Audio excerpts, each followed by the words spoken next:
Welcome to Sweet Life Beat Life. We hope this video helps. In this video, I will explain how to play Venture in Overwatch 2. Venture is a dynamic damage hero, excelling in close quarters combat with their unique drilling abilities. They bring high mobility and burst damage to the battlefield, making them a formidable presence.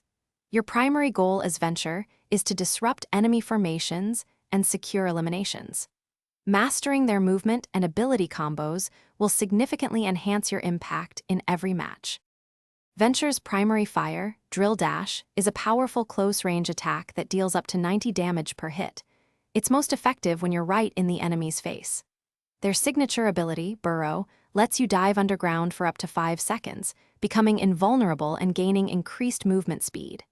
This is perfect for flanking, escaping sticky situations, or setting up devastating ambushes. Remember, you can emerge from Burrow with an upward dash, dealing 50 damage to nearby foes. Next up is Clobber, Venture's secondary melee attack. This ability deals 70 damage and provides a useful knockback, perfect for creating space or finishing off low-health targets.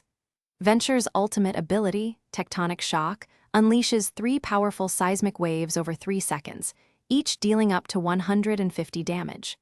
This ultimate is fantastic for area denial, breaking through choke points, or wiping out clustered enemies. Time it right for maximum impact. To truly master Venture, focus on aggressive plays while managing your cooldowns. Always look for opportunities to dive into the enemy backline using Burrow, then unleash your Drill Dash and Clobber. Remember, your health pool is 250, with 100 of that being shields, so you can sustain some damage. Prioritize targets like enemy supports or snipers. Practice your ability combos to maximize your damage output and become an unstoppable force on the battlefield. Thanks for watching. Consider subscribing if we helped you.